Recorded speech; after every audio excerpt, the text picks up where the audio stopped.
And welcome back again. Yours truly, Anthony Parker Alexander of Keeping It Honest. We don't just keep it simple, we don't just keep it real, we keep it honest. And this is our watch party. You know, we do a lot of these, a lot of them involving Trump, because it seems like there's always an incident right before he does a watch party. So this one is no exception. This is a watch party town hall rally that is taking place in Michigan. And Sarah Huckabee is going to be the moderator of this. If you remember, she was his old press secretary. And now, who'd have thought? She didn't just go to Fox like a lot of the press secretaries have, or CNN. She ran for governor, and she won. So she's going to sit at this town hall rally and get questions from the people. And this is the first event that Trump has done since the second assassination attempt, which we'll talk about in a second. You have any comments or questions, you can email yours truly. It's parkerman2011 at gmail.com, parkerman2011 at gmail.com. You can also, I have a handle now. Yay. Instagram. It's Anthony Alexander SR8. Anthony Alexander SR8. So contact me through Instagram now. And then you can also do a text, voicemail 216-702-3718, 216-702-3718. You know, we try to do things the left side, right side, all sides. At the end of the day, you may not like it, but hopefully we would have done our job. And that's what we're supposed to do. So we're going to enjoy this watch party, moderated by Ms. Huckabee. And she, again, was also his old press secretary. And let me know if any of you guys have ever been to a Trump rally, because from what I've seen, it's pretty wild. So now, the introduction of Miss Sarah Huckabee. White House press secretary and governor of Arkansas, Sarah Huckabee Sanders.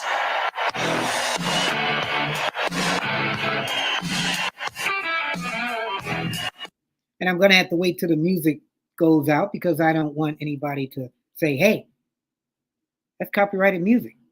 So here she goes. She better hurry up. Here she goes. Thank you.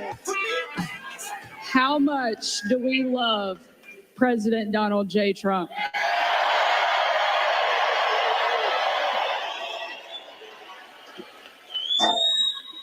What an incredible night. It is such an honor to be here with you, and such an honor to share the stage with my friend and our country's favorite president, President Trump.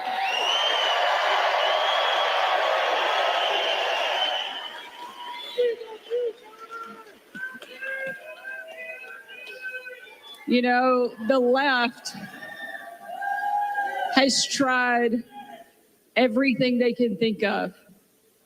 They've tried to impeach this president. They've tried to throw him in jail. And not once, but twice, two would-be assassins have tried to take this president down.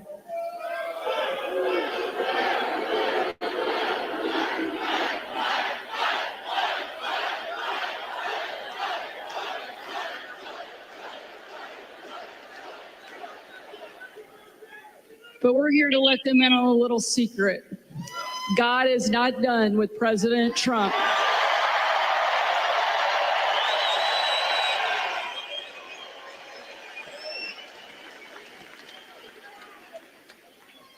He's the toughest guy I know, and he's the fighter that our country so desperately needs right now. And because of each one of you, he's going to be back in the White House and win big in November. I love him. You know, I stand here tonight as the former White House press secretary, a job that I absolutely loved. And now, as the 47th governor and the first woman to ever lead my state. The press secretary to govern. Wow.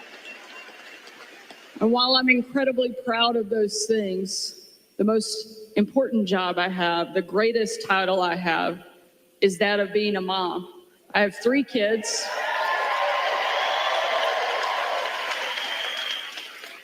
That are 12, 10, and 9.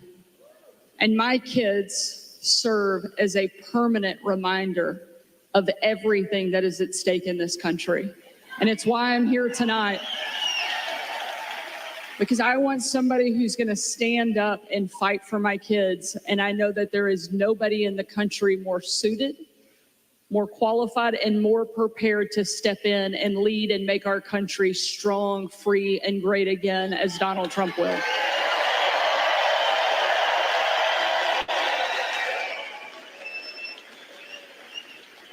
Not only do my kids serve as a permanent reminder of what's important, they also keep me humble. You can walk into a room like this where people cheer when you step onto the stage, and you might think for a second that you're kind of special. Then you go home and your kids remind you very quickly you're actually not that big of a deal. And ours are pretty good at it. My daughter Scarlett, who's 12, a couple years ago was getting ready for her first ever father-daughter dance. Big deal at our house. Scarlett didn't just want to go to the dance, she wanted a big reveal. She wanted to come down the stairs and her Prince Charming, my husband, to be there and everything to be this magical, special thing. So I'm sitting at the top of the stairs, putting the finishing touches on Scarlett, making sure she's ready for the night of her life. And as I'm talking to her, I'm telling her how proud I am of her, how thankful I am that God chose us to be her parents, how beautiful she is on the inside and out. And as I'm having this moment, I start to get a little bit emotional, teared up. As my eyes fill with tears, my sweet daughter reaches up, pats my shoulder, and says, "It's okay, Mommy. One day you can be pretty too." So my kids keep me humble. Unfortunately, Kamala Harris doesn't have anything keeping her humble. No kids? What about her husband? You would think after 4 years of straight failure, she would know a little humility. Unfortunately, she doesn't. You would think after 4 years of wide open borders, skyrocketed inflation, and an embarrassment on the national stage, she would be held accountable for the failures of this administration, but she thinks she can walk away and get out of it. But we're not going to let her.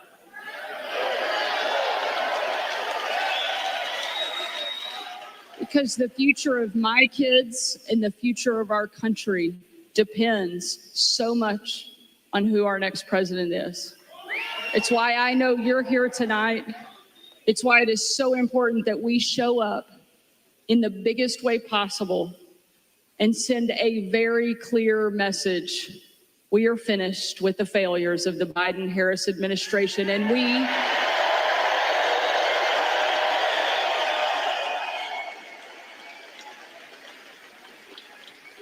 we're ready to bring our fighter back.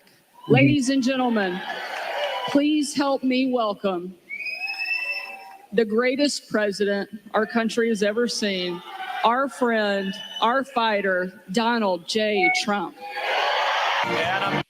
And of course, we have to turn that music down. That's his favorite song. Even he's got Lee Greenwood, the person that sings that song, to be at some of his rallies.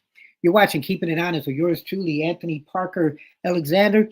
This is Donald Trump's first public appearance rally since the assassination attempt a couple days earlier when he was at the golf course.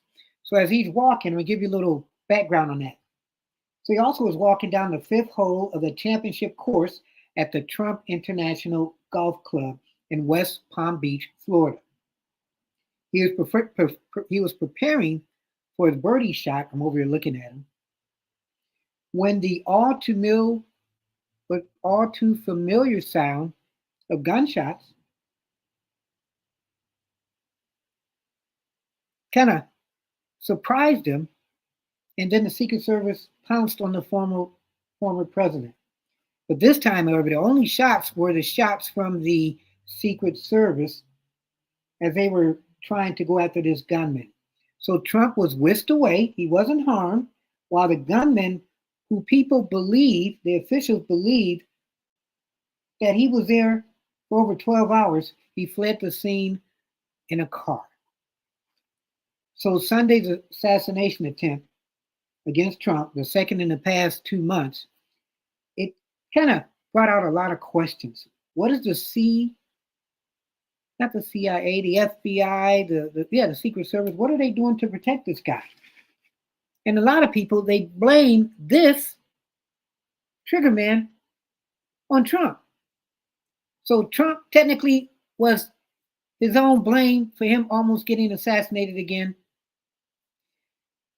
It makes you scared because we're saying that, not we're, but parts of the country are saying how Trump is a dictator and that they need to eliminate him, as I've shown on a clip that the Democrats said, that some crazy people will try to do just that. We're just keeping it honest. You're watching. Keeping it honest with yours truly, Anthony Parker Alexander.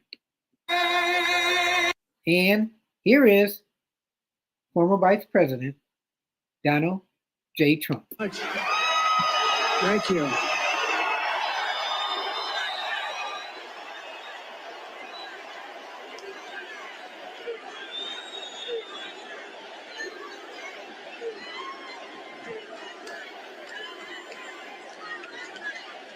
Thank you very much. That's a lot of people for a town hall. Nobody's ever seen a town hall like this. Good numbers. You know, a town hall is supposed to have about 300 people. You have about 8,000 people here.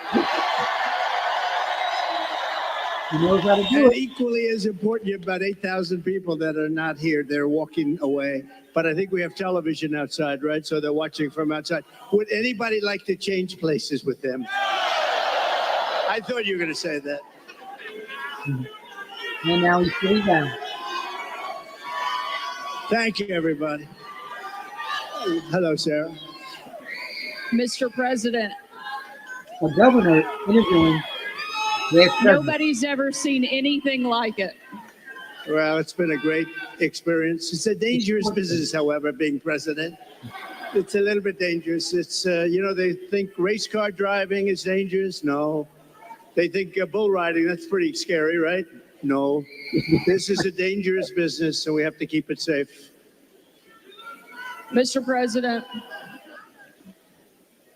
I don't think there's a person, certainly in this room tonight, and probably anywhere in the country, that doesn't remember exactly where they were on July 13th, that Saturday, when a horrific thing happened, an attack not just on you, but what I see as an attack on our entire country.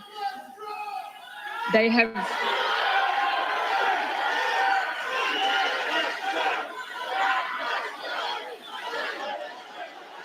Let's hope we can get to the question.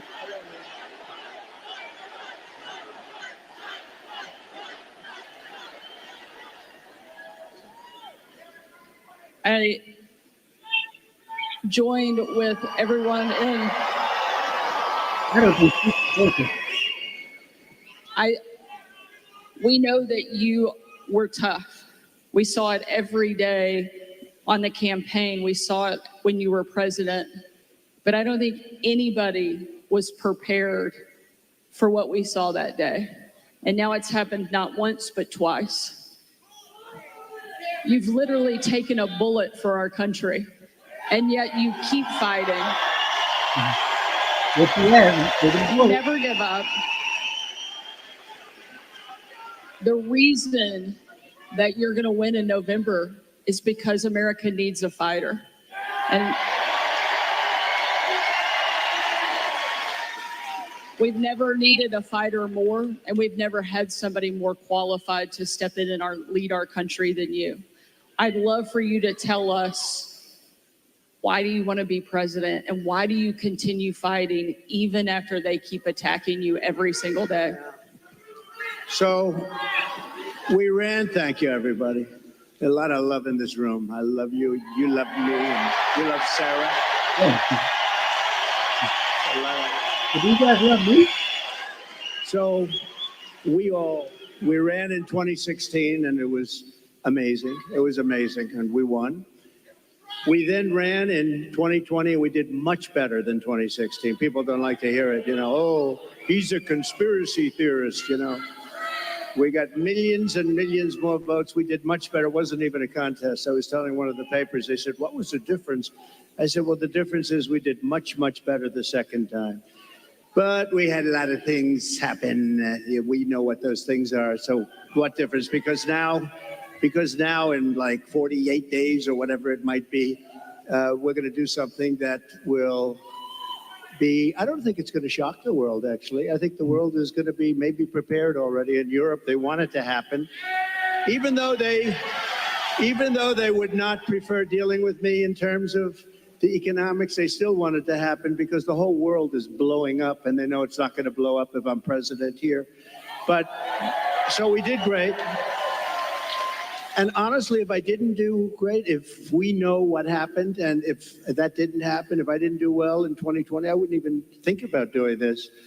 But we did phenomenally well and bad things happened. And we're not going to let it happen again. And now I'll tell you, so 2016, a lot of spirit. 2020, we had unbelievable spirit. And then we got let down because what happened should never be allowed to happen in this country again. But I have never seen the spirit like I've seen right now for this race. Never. Absolutely.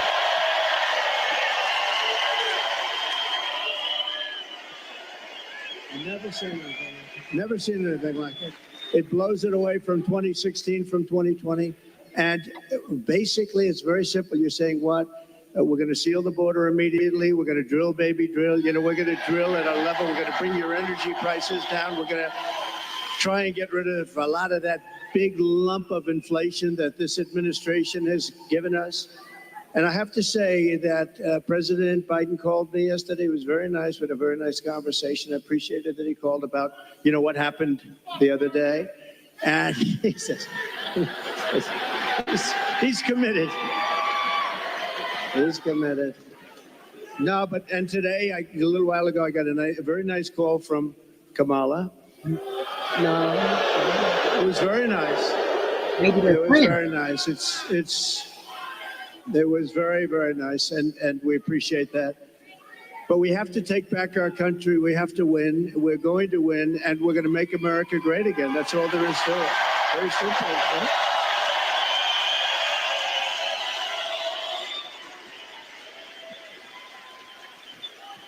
I think it's safe to say that this crowd will all be voting for you.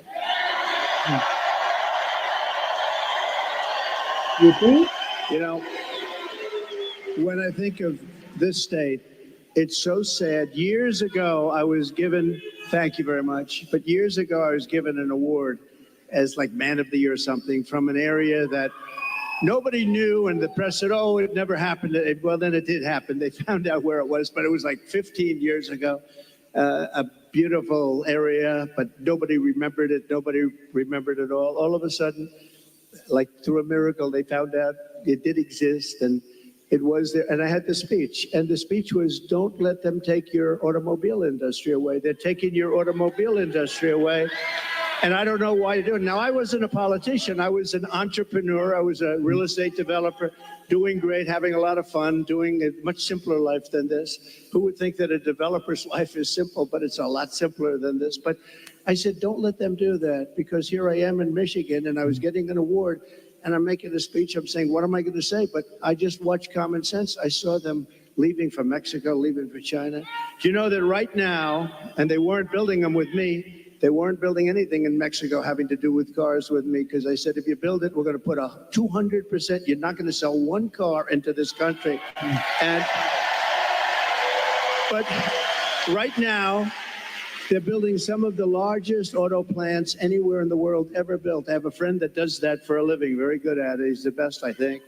And he's actually a contributor, a supporter, but he builds the plants. And I say, I'd like to go see a plant, a really great auto plant. It's It's amazing technology, amazing what they do. Really incredible the amount of automobiles they can produce and the size of these things. I'd like to see a real modern plant, and he's the one that does them. And I said, so where would we go? I was hoping he'd say Detroit or someplace up here. But anywhere in this country, I'll take anywhere in this country, right? So will you, my greatest guy right over here. Stand up, will you, please? He's such a great guy. Oh, hi, everybody. We're going to bring him back. We're going to bring him back. We're not just going to keep, you're losing your jobs, the whole thing, but just, so they're building. So I said, where would I go? And let's go take a look at a beauty. He said, well, we'll have to go to Mexico. I said, wait a minute, I'm not interested. No, I want to know here. He said, here we don't build top of the line. We build smaller plants. We build, there's just not that kind of a thing. And I said, isn't it sad? He feels that too. He's a United States guy. But he said, if you want to see the big ones, you're going to have to go to Mexico. They're owned and built by China in Mexico, and there are a number of them going up right now, and they think they're going to make their cars there, and they're going to sell them across our line, and we're going to take them, and we're not going to charge them tax. We're going to charge them, I'm telling you right now, I'm putting a 200% tariff on, which means they're unsellable. Wow. Unsellable in the United States.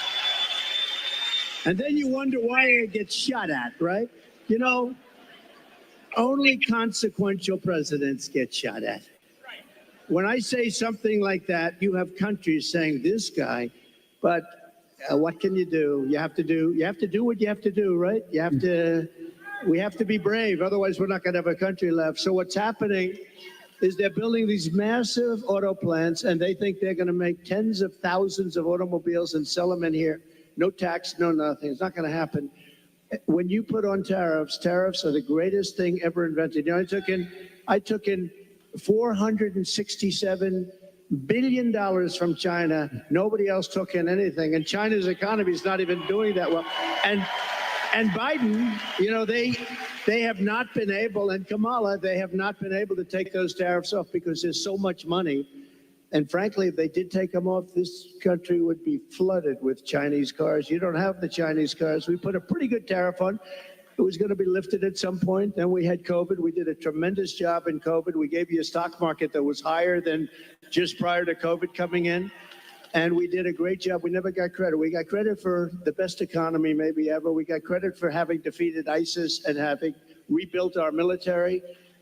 We shouldn't have given, Sarah, $85 billion worth of equipment to the Taliban, to Afghanistan. I think the most embarrassing moment in the history of our country. That whole thing was the most, when we were leaving with me. I was the one that got it down to the right number. We were going to keep the big air base, which is exactly 1 hour away from where China makes its nuclear weapons. Think of that, 1 hour away. And we gave it up. We just gave it up. One of the biggest, one of the most, we spent billions and billions of dollars many years ago. The runways can hold more weight than any runway ever built. Think of that. They're, I think, 19,000 feet long, which is, 3 times what a normal runway would be. It's called Bagram. And we were going to keep that because of China, not because of Afghanistan, 1 hour away from where they make their nuclear weapons. So that was a good one. We left. And the way we got out was so embarrassing. And because of that, first of all, 13 dead soldiers. I've gotten to know their families. They're incredible families, but they'll never be the same. Many badly injured, Nobody, Sarah, nobody ever talks about the soldiers that are badly injured. They talk about 13 dead, and we always have to say that, number one, and great families. But nobody ever mentions the fact that some of the soldiers were hurt so badly, the arms, the legs, the face, like obliteration. We left American citizens behind, and they're not too happy, I can imagine. But if they're living, and we also gave them $85 billion worth of the best military equipment, all beautiful, brand new, between the goggles and the planes and the armor-plated cars. We gave them armor-plated trucks and cars and vehicles. and so much, and they're one of the largest sellers now today of military equipment in the world. They're selling this stuff. 777,000 rifles and guns. Think of that. How do you have that anyway? Who would put that? We have 71,000 trucks and cars. Wow. And again, many of them armor plated. So what happened is when Russia looked at that, they said, we're going to invade. We're going to go into Ukraine. What's the guy do? If that didn't happen, I don't think, and I guarantee you, if the election were a straight election, we won that election, we should have won that election, everybody knew we won the election,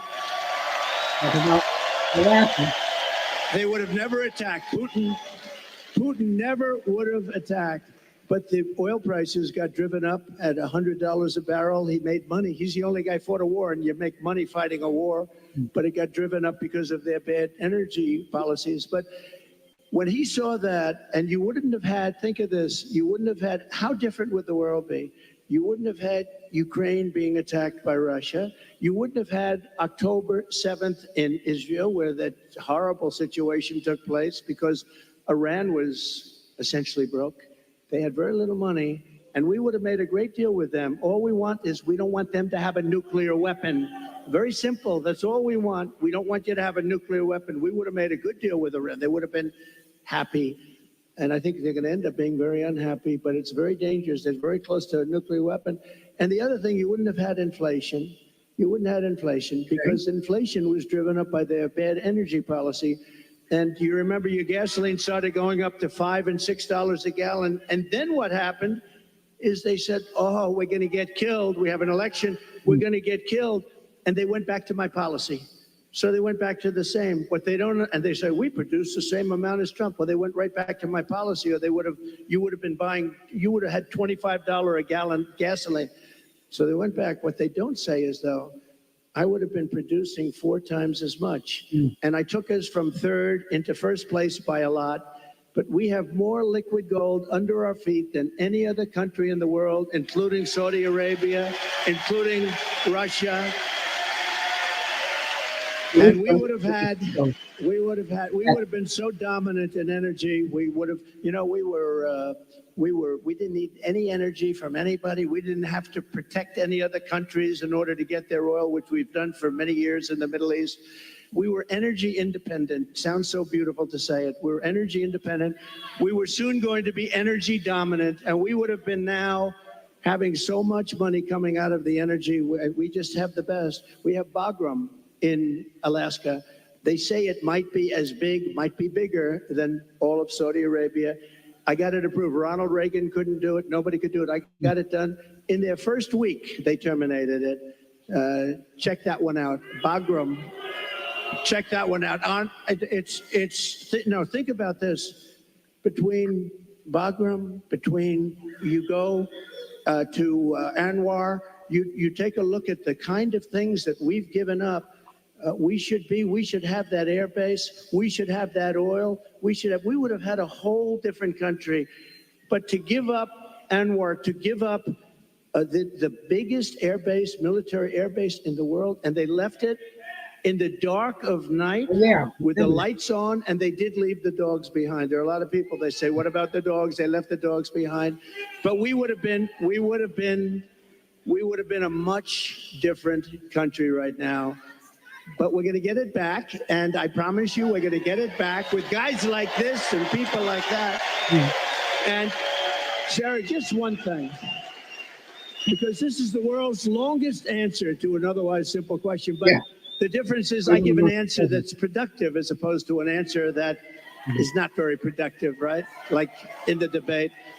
But just to end this, we are going to, for Michigan, because we want to be a little bit Michigan-centric. You used to be the capital of the world in cars. Yeah. Today, you're an afterthought in cars. And I don't know the head of your union. I've never met the gentleman, Sean. I've never met him. But what he's done to your union and what he's done by agreeing to allow this country to say we're going all electric, which at some point they're going to end up taking back that mandate because that mandate is insane. They want to go all electric basically by 2030. And for him, think of this, for him to do that, just real fast, you're right now at 25% of where you used to be and heading south because the electric cars are all going to be made in China and Mexico, but they're all going to be made basically in China.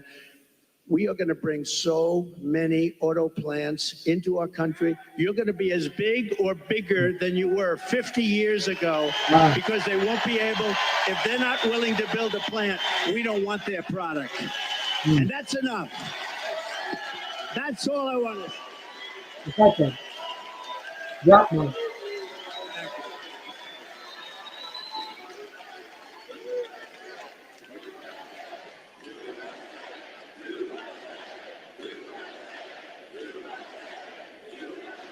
And it'll happen fast. It'll happen very fast. I think it's safe to say that Michigan is happy that you're going to be president again. Yeah.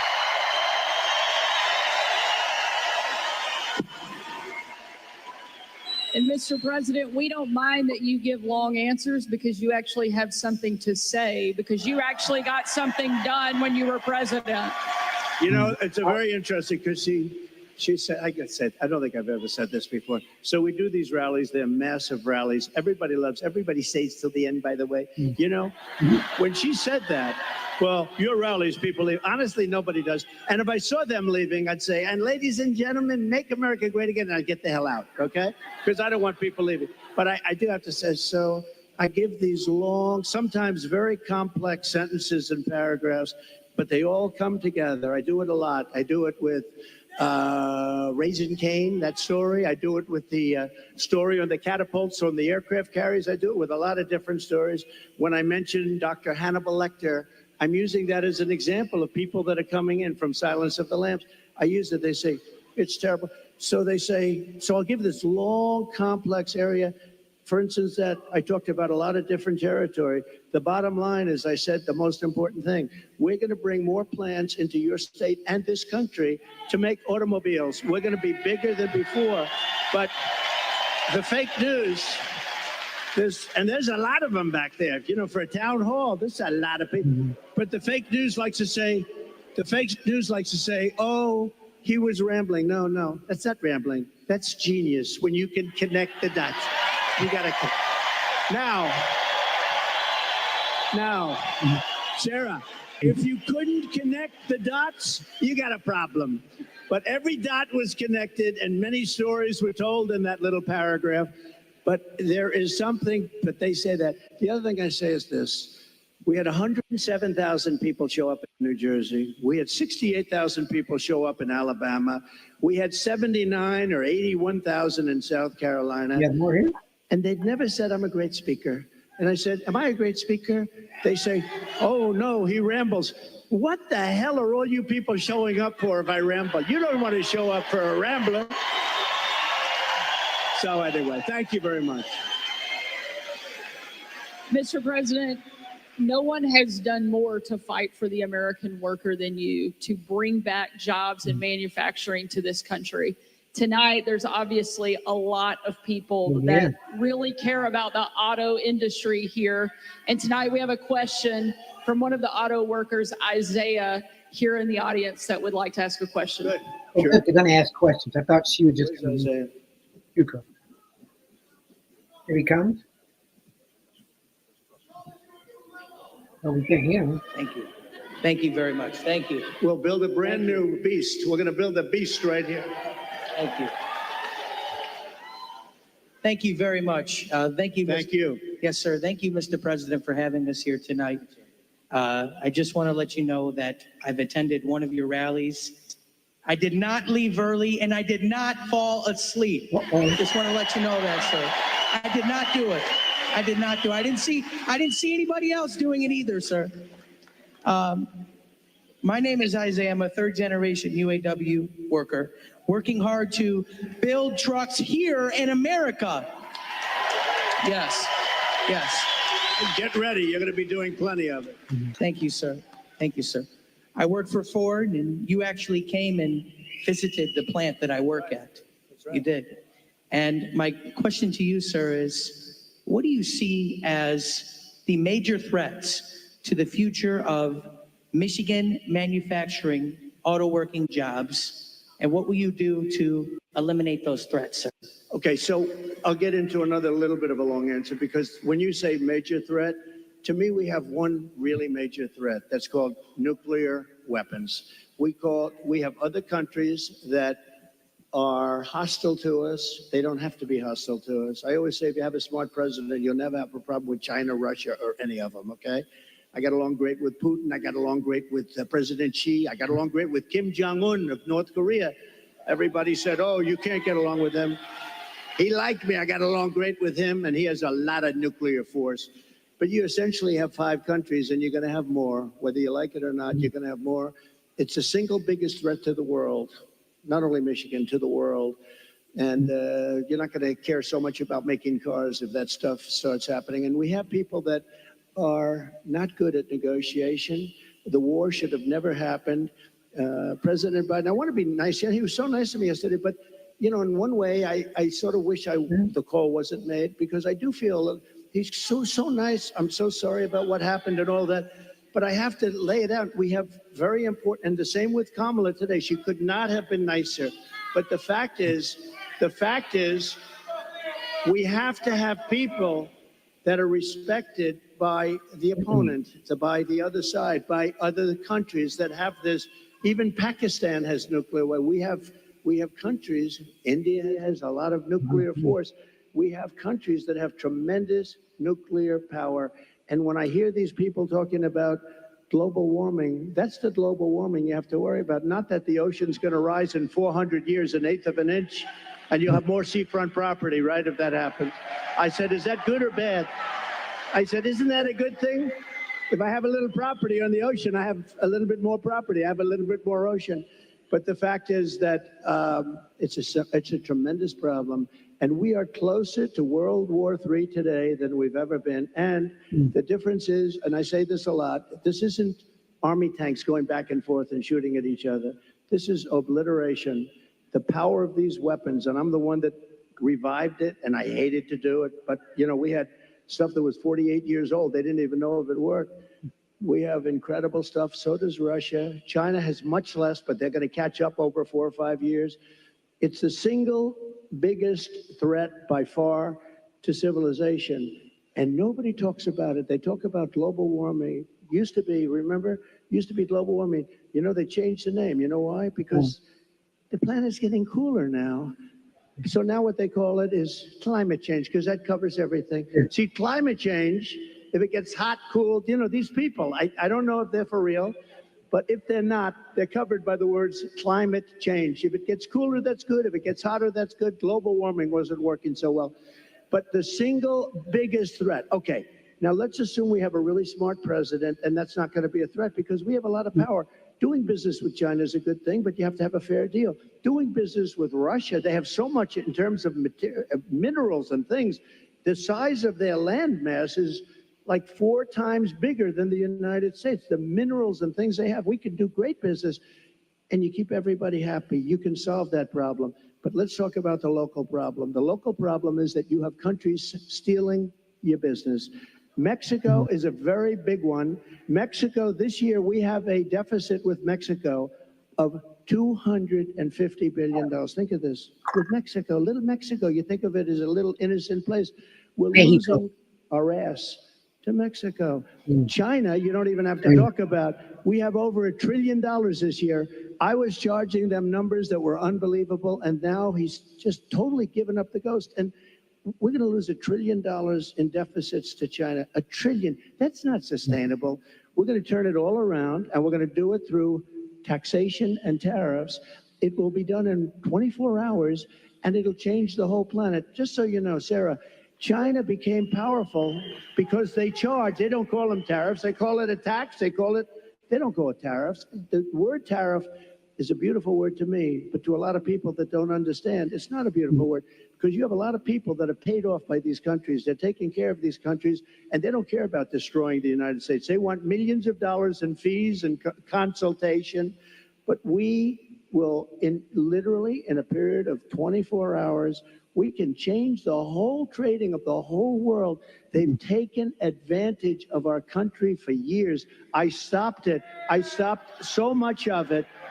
And then we had a focus on COVID, which a lot of people said was put in there for a reason. You know, it came out of the Wuhan lab, which I said right from the beginning, all of you know. It didn't come out of a cave, they said a cave. It didn't come from France, they blamed France, they blamed, I call it the China virus because I like to be accurate, you know? They call it the Spanish flu, they call it all different names when something comes from a country, except for China, we have to call it COVID. What the hell does COVID mean? The China virus. And a lot of people think they did that because they were not happy with me as president. I actually had a great relationship with President Xi, and in his own way, he probably liked me the most, but maybe or maybe not. I saw that Putin the other day endorsed Kamala, and you have to understand, these are major chess players.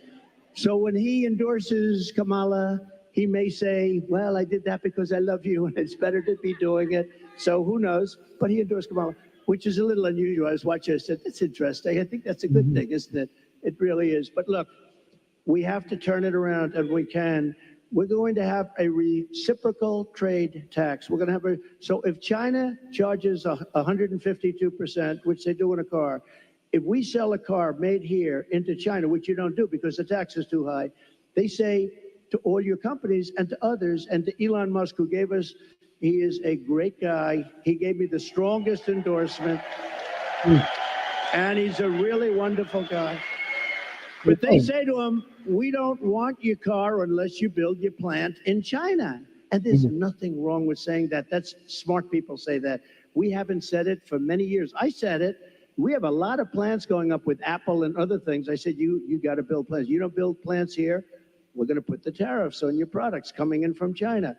So we can do it quickly, but we're going to have what's called the Reciprocal Trade Act. Now, I dealt with a senator, a very good senator, actually, but he knows nothing about trade. I said, here's what I want to do, Senator. I want to take the reciprocal trade. If they charge us 100%, we charge them 100%. He said, you mean they charge us, we charge them? You got me. How simple could it be? It was sort of cool because he doesn't care. He's a senator, doesn't care about trade, but you know.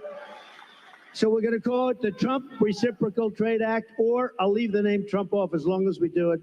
So when India, which is a very big abuser, he happens to be coming to meet me next week, and Modi, he's fantastic. I mean, fantastic man. A lot of these leaders are fantastic. You have to understand one thing. They're 100%. These people are the sharpest people.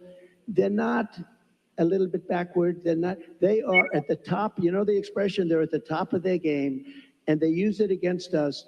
But India is very tough. Brazil is very tough. There are certain countries, I can tell you every one. I can give you from top to bottom. China is the toughest of all, but we were taking care of China with the tariffs.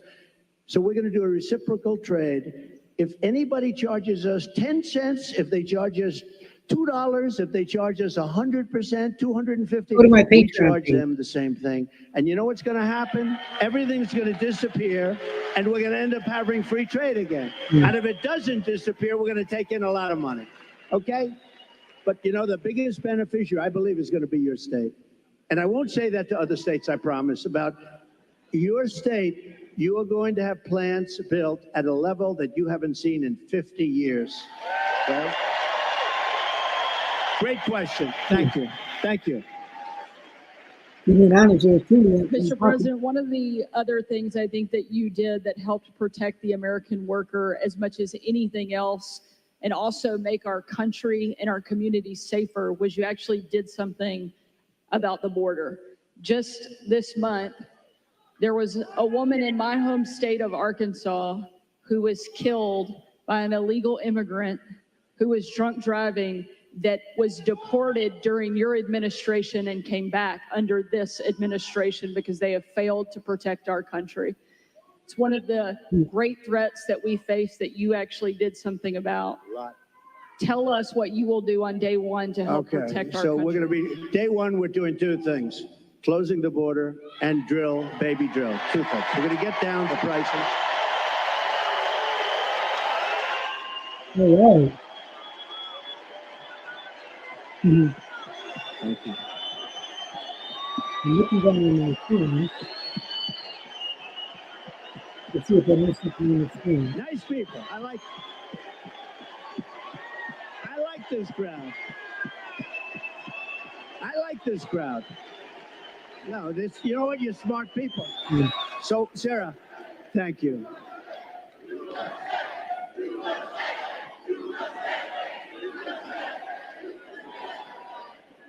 So, over the last couple of years, I've been talking about the border. I got elected in 2016 because of the border. But that border was peanuts compared to what this border is. That border was like a safe border compared. And I did it. I did a great job. And it also includes drugs, came to a much lower.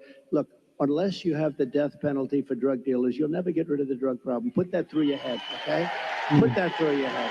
And I don't know if our country's ready for it. When I was with President Xi, and again, until COVID, I had a great relationship. Once that happened, I really didn't want a relationship because $60 trillion, millions of dead people all over the world. I was not exactly thrilled with him. But before that, I had a great relationship. And I said, do you have a drug problem? No, we have no drug problem. Oh, how come? Death penalty, immediate. I said, what does that mean, immediate? Immediate, we have what's called a quick trial. You know what a quick trial is? Like in one day, the trial is over. Over here, it'll be 25 years. They'll get some nice liberal lawyer and they'll have it tied up for 25 years. The guy dies of old age. So, but they have a death penalty. In Singapore, they have a death penalty. In a lot of countries, they have a death penalty. You sell drugs because the average drug dealer kills during his or her life 500 people. Wow. The average one. The big ones, much more.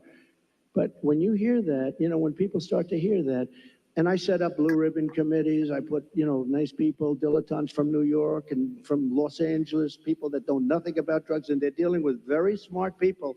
These dealers are smart as hell, they're tough as hell, and they make a fortune. They make a fortune. And if you don't have the death penalty for drug dealers, you're just wasting your time. Now, we can keep it down, and we can do better than we're doing now, and a lot better than we're doing now, because what's happening now is out of control. But we had the lowest human trafficking, mostly in women, I hate to say, mostly in women, but we had the lowest human trafficking in 32 years. You know my favorite chart, the chart I put down. When I look to the right, that'll be my all-time favorite chart in history. That was basically a chart showing what a good job I did on immigration. But even if it showed I did a bad job on immigration, it will be my all-time favorite chart, because I wouldn't be here right now if I didn't look over. Yeah. Let me see that. That was not good. My all-time favorite chart: blue, yellow, red. It was beautiful. Oh, there it is. There it is. There, that was good. These guys are very good back. I didn't expect. That's a good. The interesting thing, it's always on my left when it's at rallies.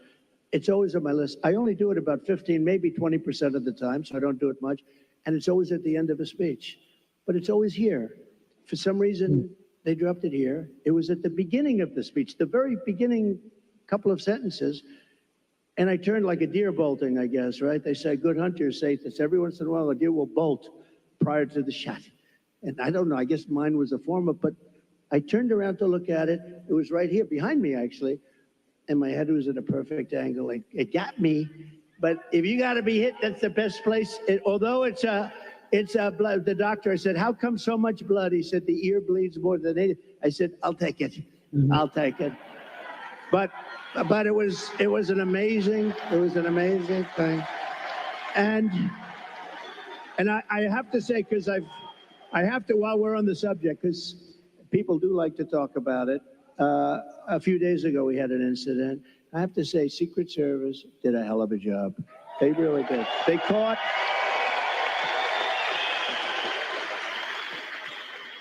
one of the gentlemen one of the agents was walking a couple of holes in front, and he saw a rifle, AK-47. That's serious stuff, right? You know more about that. My sons know more about this stuff. But AK-47, that's a bad one. The other one was an AR-15. This was an AK-47, and he saw the barrel of the gun coming out from a bush. Can you believe it? This guy was all set. He was all set to do his number, and there was no talk. He didn't say, hello, what are you doing here, please? And he ends up getting shot himself. Whoops. He took his gun, started shooting him, and this guy ran. No, great guy. I don't know if he's, where is he? Not here, right? This guy, these guys do a great job. Now, they do need more people, and they've been complaining about that for a long time, but he did a great job. But you want to know another sort of a miracle? So the guy is now running for his life, and he's got a car a block away or whatever. And a woman, it's a woman, not a man, a woman, see? Women are smarter than men. I hate to say. How does that sound? I don't know. Our great First Lady is very happy now. Let me just tell you, think of this. Who would do this? I actually asked, I was with the sheriff this morning, I was with a couple of people from Secret Service, who would do this? So you now have a man running, not with a gun, he dropped the gun, we found the gun, but he was gone. And a woman driving in a car saw a man on the street, pretty busy street, running. And she followed him. And he got into the car, and she stopped because she thought he was trouble. He looked different. He like trouble. She followed him, it wasn't very far, and parked the car behind his car and started taking pictures of his license plate. Wow. Now think of it. And Sarah, think of it. No, seriously, who would do that? It's The women. not from good or bad, not from strength or heroism. No, just you see somebody running. I see people running all the time, and you don't. She saw something in this guy that was bad. She may have heard maybe gunshots because there were four gunshots. Actually, the shots, he never got off a shot. The shots were from Secret Service. But think of it, who would do this? If you took 1,000 of these incidents, would even one person have done it? This woman I haven't met her, but I'd like to meet her. I'm going to meet her, I hope. But think of this. She goes in, she takes pictures of the plate, and then she sends the pictures into the sheriff's office. And the sheriffs are saying, wow, this is pretty amazing. And they were able to get this guy within 10 minutes. They had a high-speed chase on the highway. They got him. Otherwise, we'd probably have an AK-47. They had the camera. He had the whole thing. He was a sophisticated guy. He even had the serial number taken off the rifle, the gun. But think of this. So we'd have all this stuff. But I'd be walking around saying, I wonder where this guy is. Is he in this audience? We would have a maniac out there. This woman was unbelievable. Because I actually asked the sheriff, if it happened 1,000 times, would anybody have done that? He said, maybe, but not much, not much. So she did she was really amazing, amazing job. Yo, finally put. Good job. We're glad she did. I think there are a couple takeaways there. One, the women of this country love Donald Trump and are going to eventually do our part. I'm not talking about you.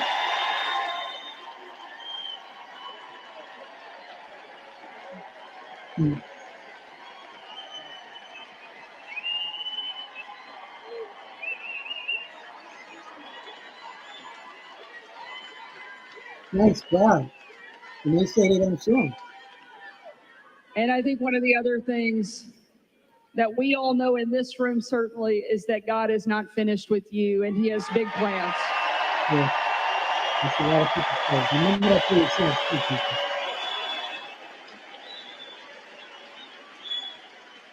Sarah, I just want to say one thing. So when I heard about this tonight, I said, so where am I speaking? Michigan, good. I like Michigan. I want to talk about cars. I love talking about the cars because it's so simple.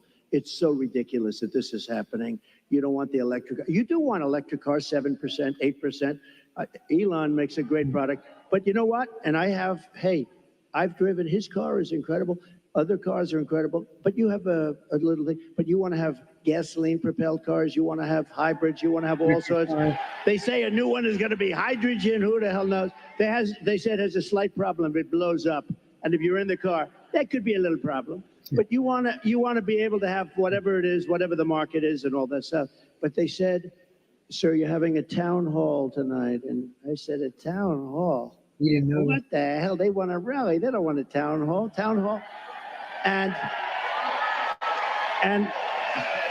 I said, so who is the host? Because host or hostess. And they said, Sarah Huckabee Sanders. And I said, oh, that's good. I like that. But I figured, Sarah, you know, I love these rallies. You go and you say, we will make America great. Everyone's going crazy. We had one the other night. But you know what? Can I be honest? This was more fun than a rally today. This was fun. Okay. This was good, right?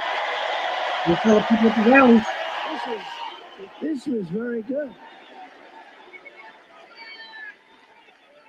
We're going to take another question from the audience. Maybe the only job in the country harder than being president of the United States is being a mom, especially under this administration, because they're making everything harder. And tonight we have a mom here in the audience, Barbara, that's behind us, that has a question for you. Hi, Barbara. Hello back there.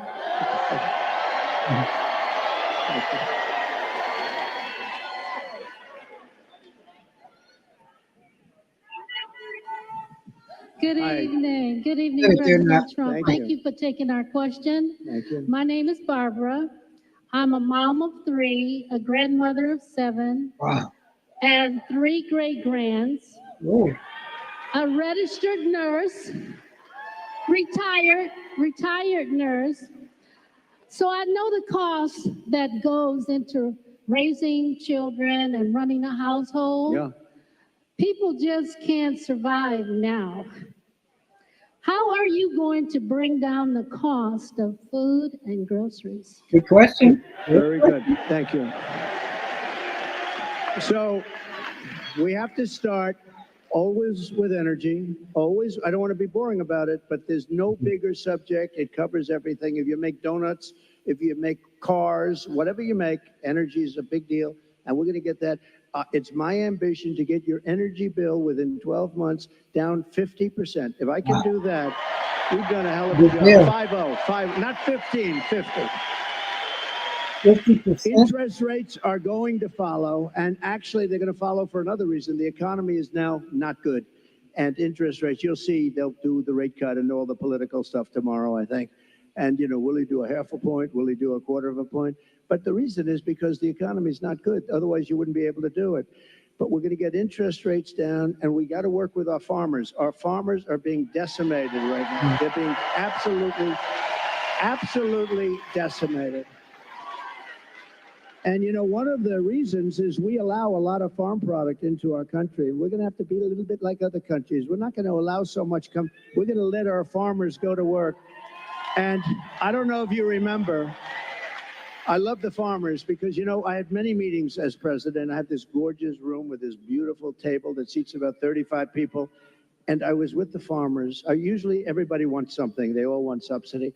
But I was with the farmers. And I think you might have been there, actually, Sarah. I said, look, fellas, we're going to get you such a beautiful subsidy, meaning I'm going to do things. And one of the people raises and, sir, honestly, we don't want a subsidy. It's the first time this ever happened to me. Everyone wants, they want money. They want to build windmills. We want money with these windmills. Anyway, but you know what? It was amazing. He said, almost tears in his eyes, they were getting decimated. We don't want a subsidy. We just want to play, you know, a fair, level playing field. And I said, nobody's ever said that. And I have many industries and many groups of people from different things. You know, they do all different things. It's probably the most dramatic I've ever seen. He didn't want anything. All he wanted was to be able to compete fairly. And the problem we have is other countries, they treat us very badly in that way also. They really are. And, you know, sometimes the worst countries are our so-called allies. I say so-called because in many ways they're not allies at all. They take advantage of us. They really take advantage. But we're going to do with the farmers. We're going to do what we have to do with the farmers. We're going to put our farmers. And do you remember the expression? When I was negotiating with China, China said, well, we're not going to deal with this because they never had anybody to negotiate. They did whatever they want. They just took us like, you know, for a bunch of suckers. But I told the farmers it's going to be very good negotiators. You're going to suffer for 6 months and then they're going to fold. And that's exactly what happened. They folded and they agreed to buy $50 billion. You know, you might have heard the story. I said, how much? I went to the Secretary of Agriculture. How much did they buy? He said 15. I thought he said 50. So when they're ready to make a deal at 15 billion. I said, no, I want 50. That's what they've been buying. He said, no, it's 15. I said, you said 50. And he said, no, we said 15. I said, that's okay. Ask for 50 anyway. And we got it. We got it. And they buy a lot of our product. But so we're going to, it's just a great interest rates, energy, and common sense. A lot of it's common sense, everything. You know, I like to say we're the party of common sense. We want to have a strong border. How about that? We want a strong, you know, all of a sudden they've changed. They didn't want any border. They said walls don't work. Two things work. What are the two things? Wheels and walls. You know, if I do, there's a gorgeous computer down here. In about 2 weeks, it's going to be obsolete. A friend of mine is in that business. He hates it. He said, we come up with a new model, and it's the greatest. About 3.5 weeks later, the damn thing's totally obsolete. The only thing that never gets obsolete is a wall and a wheel. And the wall is what we're talking about now. Yeah, good. And, you know, we built hundreds of miles of wall. We then added more than I ever said I was going to do. And then we had that bad election result, that disgusting result. And they never put it up. You know what they did with it? They sold it for 5 cents. And it was expensive wall. It was exactly what the Border Patrol wanted, with the anti-climb plate on top, which I always hated because I didn't like the look of it. But, you know, they demonstrated it. We had mountain climbers and a couple of drug climbers, too. These guys are amazing. They put 100 pounds of drugs on the back and they go up the wall like it's nothing. Wow. But they couldn't get over the plate. So all of a sudden I said, okay, I'll put the plate on. I didn't like it. I liked it better without the plate, but it didn't work quite as well. So this is what we did. We had it. We had the best. We had a thing called Remain in Mexico. You don't have to be a genius to know Remain in Mexico is a very good thing. And you think that was easy to get. I think Tijuana, Mexico was probably the fastest growing city in the history of the world. Okay, they had hundreds of thousands. They couldn't come in. When they got in, they let everybody pour into our country. The border, just to finish with the border, when I talk about energy, to me it's exciting, but to a lot of people it's not. But it gets exciting because we'll bring down your costs, all that. But what people want to hear, and I believe when I got elected, I believe it was the border that was the biggest thing, and I fixed it, and I did a great job. And I wanted to mention it in 2020, and my people would say, sir, nobody cares about the border. They don't care because I had it fixed. Now I got to fix it again. I believe the border is of the greatest interest. When you look at when you look at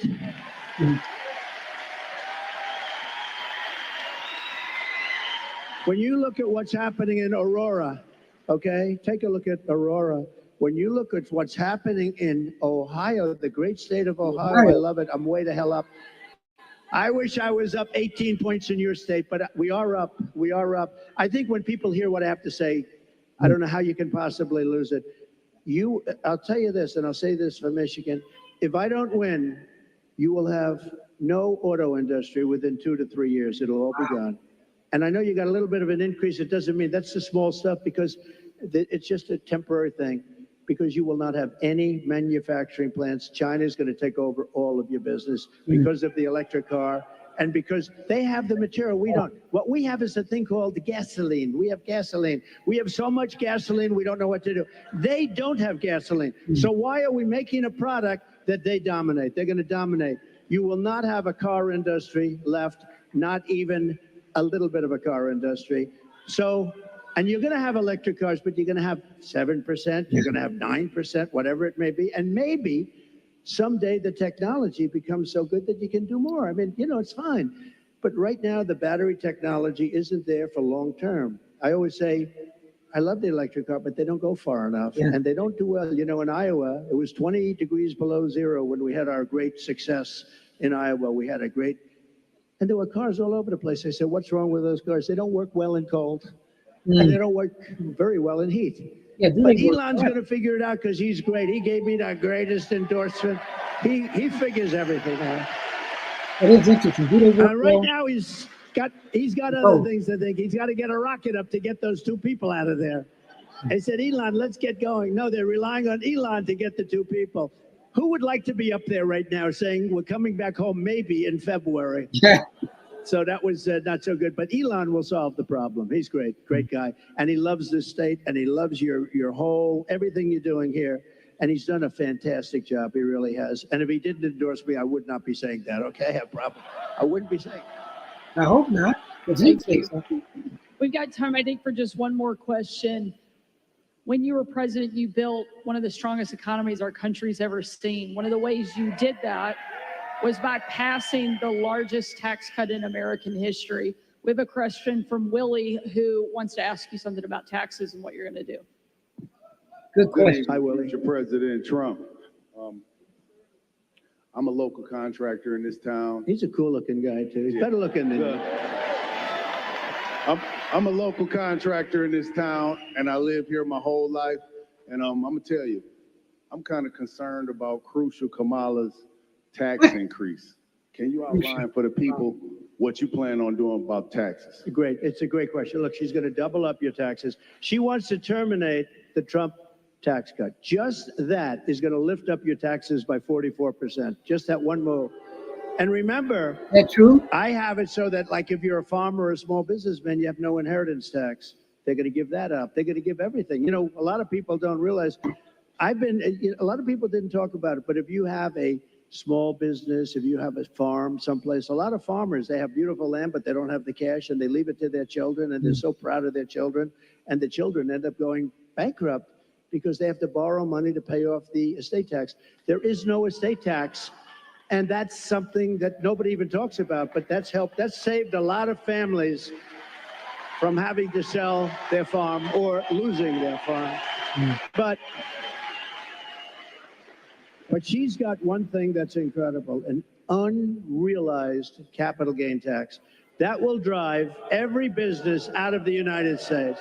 So what that is I don't know how they can possibly administer. The only ones that are going to make money are appraisers and accountants.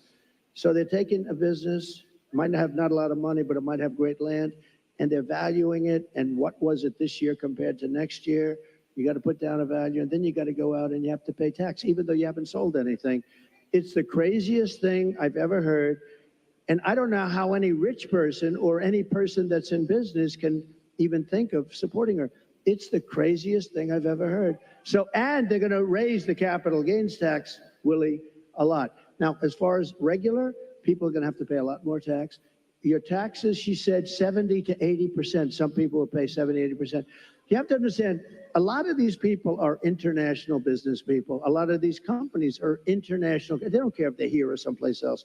They go for the best deal. They go for their shareholders. If they raise the taxes like that, they go to other countries. You know who got a lot of our companies is Ireland. Years ago, they took our pharmaceutical industry because they gave them a better deal. They will leave our country. They will leave all those jobs that we created. And I want people to pay fair taxes and all of that. But she's going to be raising your taxes to 50, 60, 70%. And it's not sustainable. And even for the companies, if they have to pay too much, they're going to leave the country and you're not going to have any jobs. So we have to be very, very careful about it. We have to be very, very careful. And I have to tell you that this has really been an honor. This will be the most fun of any state because we're going to bring back an industry that you can do it. You know, we're going to bring back an industry. And mark my words, if for some reason some tragedy happens, because it would be a tragedy beyond the auto business for the whole country, I really believe that. If a tragedy happens and we don't win, there will be zero car jobs, manufacturing jobs. It will all be out of here. And that includes South Carolina. That includes other places that are competitors of yours. You won't be making cars here anymore. You won't be making anything in our country anymore. We're going to bring it all back. But the one, and I say this, and I said it to another state the other night, and I said, this is not a good thing to say to another state, but I said, Michigan's going to be the most fun because you're so set up for greatness. All you need is somebody smart at the top to say, you can't flood our market with cars. You just can't do it. And if I say you have to pay 100%, you know China pays a big, but I didn't do the big number yet. But if I say you have to pay 100 or 200%, it doesn't matter because I'm going to say second sense. I hope you don't mind this. However, if you build your plant in Detroit, or if you build it in Michigan, or if you build it anywhere in the United States for that matter, it seems to be the right location, but we're going to have more fun. So I'm telling them about Michigan, and I'm saying, you know, the story's getting a little bit long because I'm talking about Michigan. I happen to be in another state, but everybody loved it because they know you. You're recognized for this. We're going to get, now, they go from paying 100% tariff to paying nothing. All they have to do is build their factory and spend their hundreds of millions of dollars in your state. This will be like taking candy from a baby. It'll happen first, and you get the credit. I'm going to give you the credit. You get a card. You get a card. You get a card. Well, I don't think there's any question that America was better off under Donald Trump. And we know that it's going to be even better the second time around.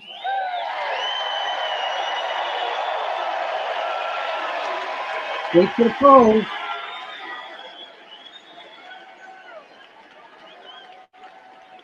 Before tonight, I knew you were going to win the presidency. I had no doubt. Arkansas is going to come in huge. But now I know you're going to win Michigan by epic margin.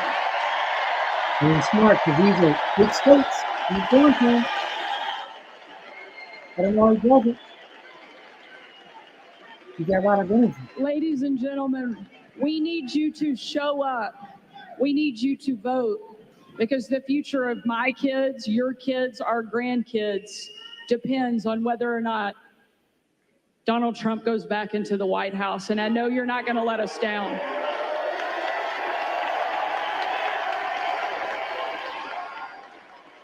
More importantly, I know President Trump is not going to let us down, because he's shown us time and time again that no matter what comes at him, no matter what the left throws at him, he's going to get back up and keep fighting for this country that he loves so much. Thank you, Mr. President. Thank you, sir. Thank you, sir. Thank you very much. Thank you, everybody. Thank you, man. I'll see you. And there we go. Thank you, everybody. Time for the music. What is that song? Macho Macho Man by the Village People. Anybody remember the Village People? Let me know. You're watching Keeping It Honest. Yours truly, Anthony Parker Alexander, as we see Donald Trump doing his make sure I got the sound off. Okay. Doing his speech, rally, Q&A, town hall meeting. How much of this does Kamala do? You got to give him a lot of credit. 78 years old. He's got me tired. I know he's got you tired. Guy just had, well, he was golfing. He didn't really know, but still, another assassination attempt on him. And he just keeps going. And it's interesting because some of the news media is blaming him. How many people, conspiracy theorists, think that that was set up? And that maybe they got this guy to act like he was going to shoot him and didn't, to bring maybe Donald Trump's poll numbers up. Now, who'd have thought this guy, in less than 3 months, he gets an assassination attempt. The young man Corey gets killed. He gets shot in the ear. A couple days later, it's a Republican convention. He picks his running mate. They do the convention. His numbers go up. Joe Biden says he's going to keep running. Joe Biden quits. They want to get rid of Ms. Harris. They didn't really want her to be the VP because they said, you know, we don't want him to lead because then we got to deal with her. They had to go through the nomination party. Some people thought they were going to be running like Gretchen Whitmer. They finally aligned themselves around Ms. Harris.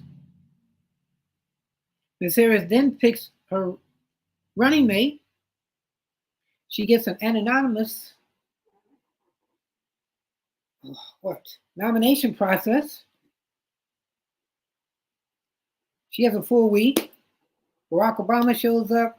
Bill Clinton shows up. Hillary Clinton shows up. Maybe their daughter shows up, Chelsea, who knows? Michelle Obama shows up, Josh shows up, Walt speaks. Well, let's go back to the VP for Donald Trump had all these names, and I cannot remember his name now. Oh, give me a break. Well, if you remember his name, let me know. So her numbers go up a little bit. Then they get ready. Well, where is Ms. Harris? She's not doing any interviews. Well, I'll do it at the end of the month. She does an interview at the end of the month, and it seems like it's prepared. Then they get ready for the debate. They argue who wants to debate, who wants on this day, I don't want it, who wants to stand, who wants to have the speakers on, the mics on. And they decide, okay, we're going to stand. We're not going to have the mics on for each other. And then they fact check at the debate everything Donald Trump says. And then finds out that Lindsay, the co-host of the debate, was also a sorority sister of Ms. Harris. But they didn't go at the same years. But still they were sorority sisters. Everybody looked at this as Ms. Harris won the debate, but then they said, why were all the fact checking done on Donald Trump and not her? So then what looked like she may have won the debate, but looks like he's winning the war because people felt sorry for him. And then they said they should fire ABC and that they should never do a debate ever on network TV again. And if they were going to do one, anybody, go to streaming. Megyn Kelly, she said, come on my show. I'll get Donald Trump and Harris. I don't like Harris, but I dealt with Trump and I'll be fair. Tucker Carlson probably said, you can come on my show and I'll do you. And then his other friend from Fox, I can't remember his name, too many names I'm giving you, but you know his name, number one guy. He said, come on my show. Donald Trump's just playing golf Saturday, just chilling. They're driving, they're like, hey, you know what? I want to go over there. And they're like, well, I don't know. We're not ready for that. We'll call security. And they call security, and then he goes on that golf course and he plays. And as he's playing, there's a shot. Secret Service jumps on Trump, whisks him away. As the Secret Service is like a couple football fields ahead, they see a guy with a rifle in the shrub. Now, who would have thought that would have happened? They go after him. He gets away. And this guy gets away. And as Trump told the story, I guess somebody saw this guy running, got into the car. She took a picture of the car, the license plate, told the cops, and they caught him about a half hour later. Finds out he had been in that golf course for about 12 hours, just sitting. But how did he know that Donald Trump would be there? Donald Trump was just blessed. The media really didn't make a big deal of that. They just said that Donald Trump is saying things that's scaring people. But then you had another senator that said he needs to be eliminated. He didn't mean it that way, but you don't say it that way. And then Donald Trump tonight has, a couple days after the assassination attempt, the second one, he has a rally where it's a town hall rally where people are asking questions. And now his numbers are up again. So I'd like to know what Robert F. Kennedy Jr. thinks about this, 2 assassination attempts. But there you have it, Donald Trump. Some people's eyes, the man. What do you think? You're watching Keeping It Honest. Yours truly, Anthony Parker Alexander. And if you can remember those 2 names I was talking about, the 2 people, one from Fox, J.D. Vance. There you go. I got one. The one, he picked his running mate, J.D. Vance. And now, I just got to remember the other one. It's not Tucker Carlson. It's the other guy on Fox. Maybe I'll remember it while I finish the story.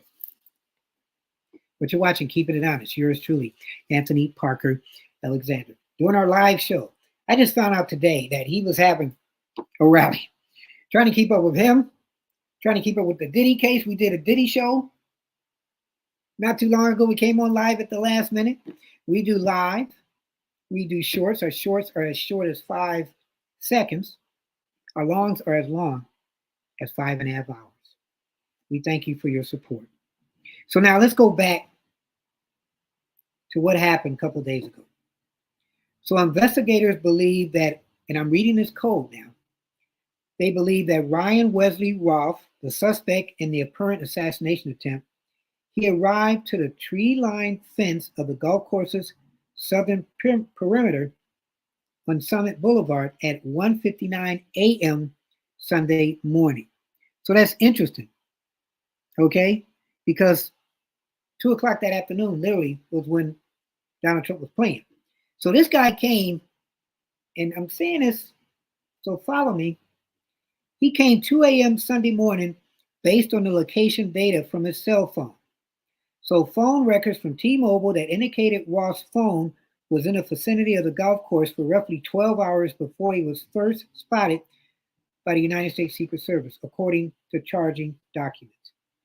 So you would think that the United States Secret Service would go there ahead of time if Donald Trump said, I want to play golf. But if it was the last minute, how much ahead of time did they have?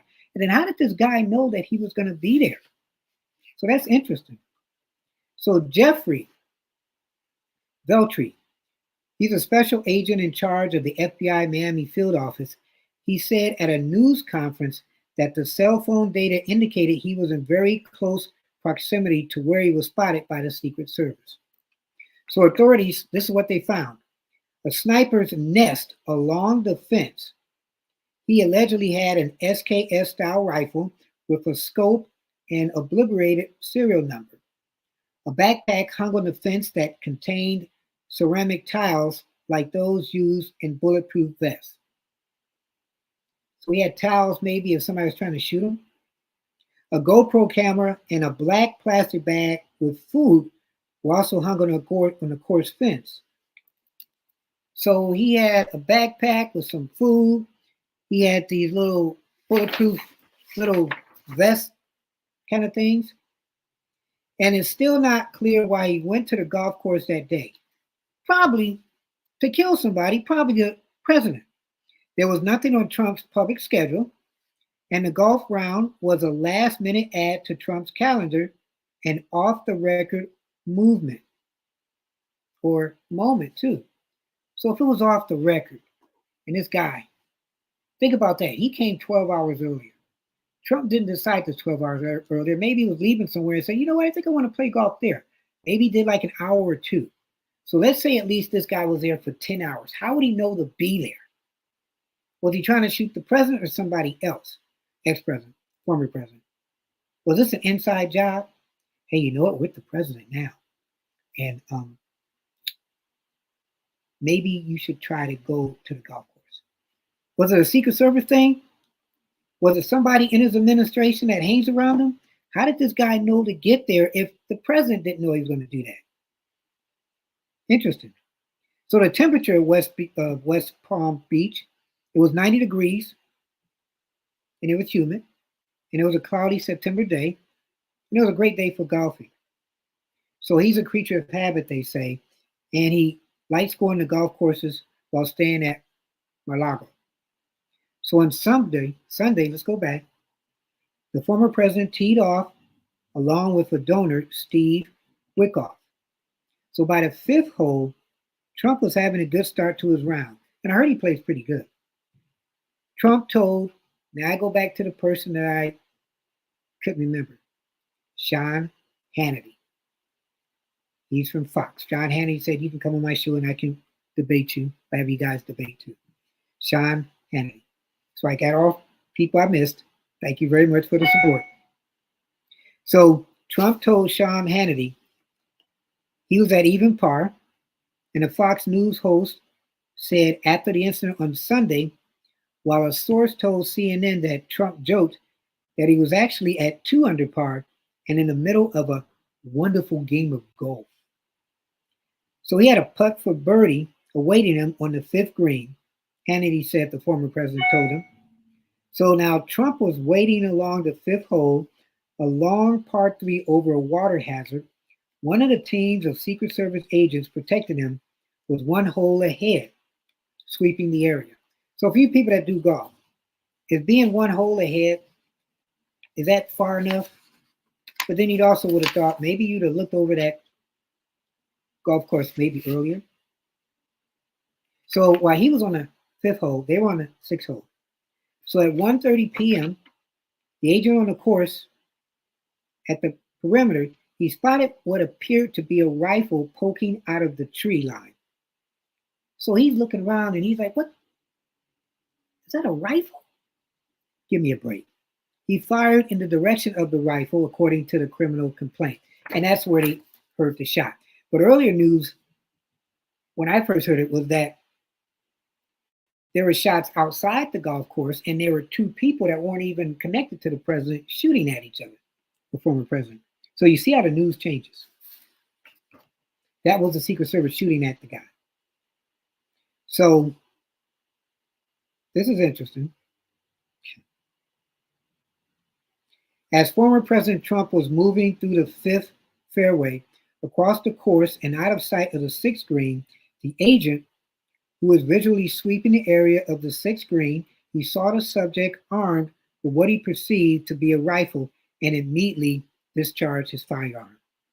So Palm Beach County Sheriff Rick Bradshaw said on Sunday that Ruff was roughly 300 to 500 yards from the former president. So you look at this. I think 100 yards is a football field. So 300 is 3 football fields, and 500 is 5 football fields. That gives you a visual of how far he was from the president.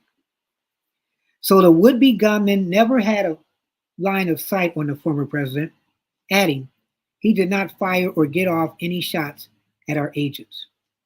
So I don't know anything about guns, but if you've got a rifle with a scope, I know sometimes they say you can shoot as far as a mile away. How far was this guy compared to the other person that tried to assassinate Trump? And was he going to climb up the tree, or was he waiting for him to get close? And if he got close and the Secret Service hadn't been there, could he have took out Trump and the Secret Service? So Trump publicly recounted the incident for the first time during an X space conversation. This is what he said. All of a sudden, we heard shots being fired in the air, and I guess probably 4 or 5, and it sounded like bullets. But what do I know about this? Well, he should know. But Secret Service knew immediately it was bullets, and they grabbed me, and I think probably the other one. Steve is one of the people. Steve Witkoff, a great friend of mine, Trump said. So we're in the group, and everybody we got into the carts, and we moved along pretty good, he continued. So how fast can you go in a car? Okay, I mean, really, it's different than a car. Is it like that? I mean, you know, how fast is it? Anybody who plays golf, let me know. So we're in the group. I was with an agent, and the agent did a fantastic job. There was no question that we were off that course. Wow. I would have loved to have sank that last putt, but we decided, let's get out of here. I'm glad he didn't say, hey, before you pull me off, make sure I got my shoes on and let me hit this hole. Okay? But he said he did want to hit. Thank goodness they took him away.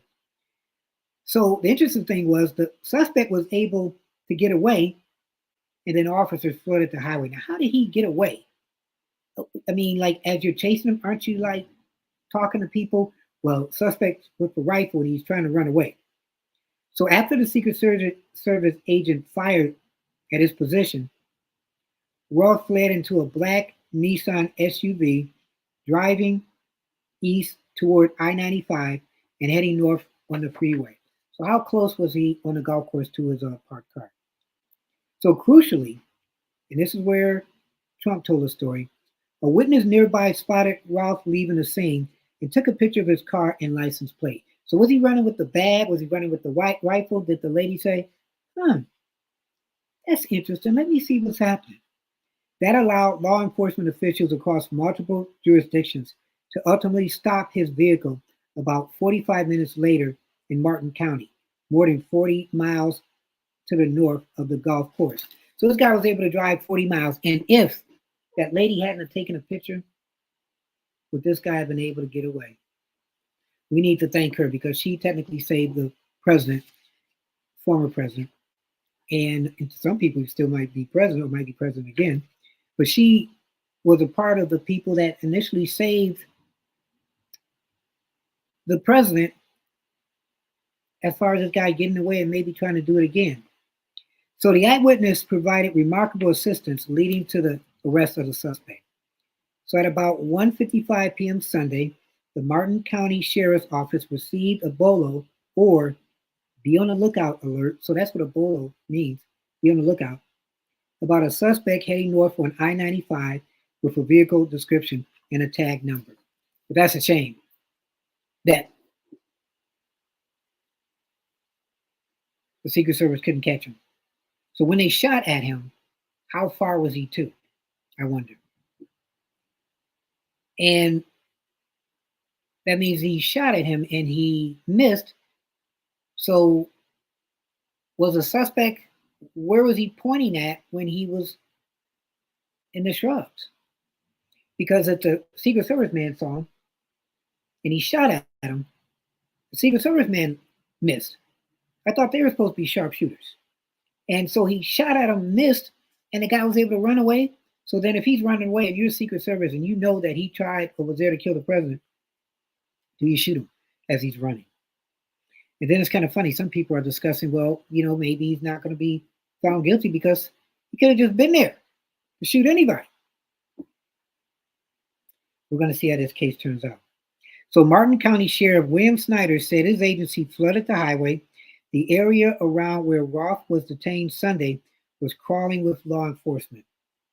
Every available unit, about 30 in all, he estimated, went out to search for this guy. One patrol deputy saw the suspect vehicle at about mile marker 110 and alerted others, following it but not trying to immediately stop the vehicle. I guess, yeah, because you don't know whether the guy would have wanted to kill himself or not.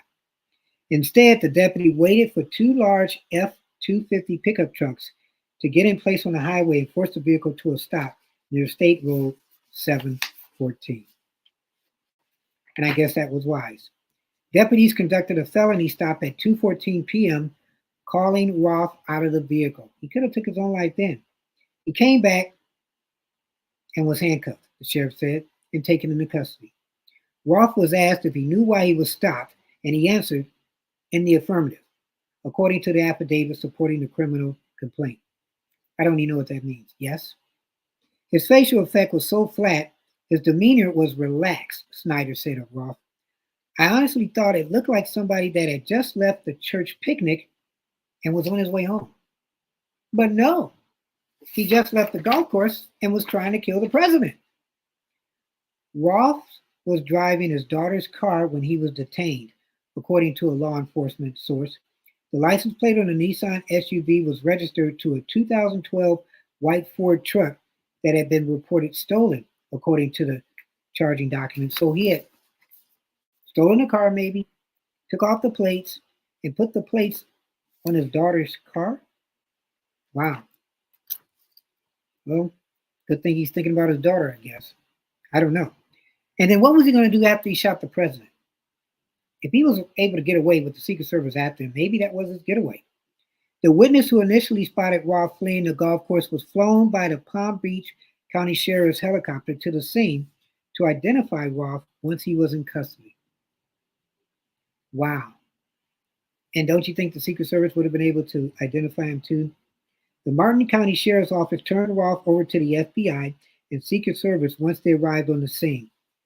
Because they did talk to the Martin County Sheriff's Office and they said, do you know what happened after the FBI took him?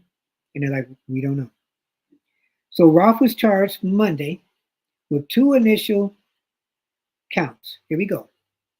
And is this enough to put him in jail for trying to kill the president? The 2 charges: possession of a firearm while a convicted felon, and he's also a convicted felon. Wow. Shades of, I'm not going to say Biden, son. Wow. And possession of a firearm with an obliterated serial number. So if you take off the serial number of a firearm that's against the law, so that's kind of a weak one.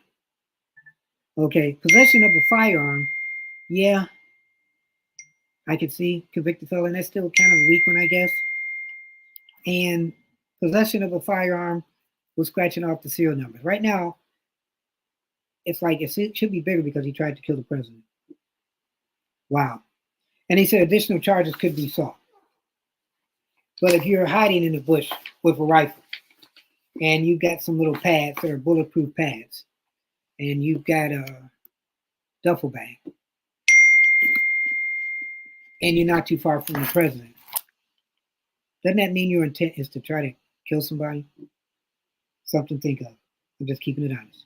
So that was the day in the life of President Trump, former, not too long ago. And a couple days later, he's at a rally, and not just a rally where he's talking, it's a rally where it's a town hall where the people in the rally can talk to him. No matter what, you got to give the guy credit because he's always trying something different. Where he's not scared of talking to anybody, putting himself in any situation, and just saying, hey, I'm doing this for my country. Maybe he is. There's something that's driving him, though. There's something that's driving. Maybe there's a love for his country. I don't know. But I tell people, go out there and vote. Okay? Whoever you like, use your heart. We don't have like a lot of time left. Somebody's going to be the president, whether it's Miss Harris or it's Mr. Trump. But it's sad in the state of affairs as any politician. We got to watch out what we say, too, as individuals, as politicians. You don't say, let's put a scope on him, or he needs to be eliminated, or he's the devil and he's going to destroy democracy. Because, you know, you have some people out there who listen. And then, you know, even Donald Trump back then with January 6th, some people said that he fed into people to go there and, you know, go inside the Capitol, climb inside the Capitol and take over the Capitol. So words have meanings. We have to remember that and be careful. Both sides. We pray that this election cycle, we pray for every politician that's out there, everybody that's running for office, everybody that makes a difference in their community, that they're safe and sound. Now more than ever, when people say pray for your politicians, you don't just pray for your politicians, you pray for your world. And speaking of praying, let's say our prayer. Dear God, we thank you for letting us live another day. We thank you for being able to breathe. We pray that every day, even if we have our down days, there'll be some uplift of sunshine in our day. As we're praying for us, let's also pray for each other. Amen. You've been watching Keeping It Honest with yours truly, Anthony Parker Alexander. If you have any questions or comments, you can email yours truly. It's parkerman2011 at gmail.com, parkerman2011 at gmail.com. You can text me, leave a voicemail, 216-702-3718, 216-702-3718. I'm on Instagram, officially, my handle, Anthony Alexander, SR8. Anthony Alexander, SR8. Let's start a conversation up there sometime. And thank you again for commenting on the videos. We have short videos, again, as long as 5.5 hours. Woo! And as short, as I said that, I'm growing up. And as short as 5 seconds. We thank you for supporting us. We're going to do a show one day where we read some of the comments. I've got great comments from people. Let's keep the threads going about the videos. You people are intense, and I love it. Go to my Patreon page. It's like PBS 3 tiers, and you can contribute whatever you want to keep us going. You see this work we put in there. You see the hard work we put in there. We do a lot of live shows now. We do tape, we do longs, we do shorts. And you have any guests or comments you want us to do, let us know. We appreciate you too. I'm Anthony Parker. Remember, hit the like button, hit the share button, hit the subscribe button. You're doing it now, so I appreciate it. Make sure you subscribe. And as I grow, you grow. Let's continue to grow as a family. Thank you very much. So keep your head up, never look down, always believe in yourself, and therein will lie your answer. We don't just keep it simple. We don't just keep it real. We keep it honest. I'm Anthony Parker Alexander. God bless.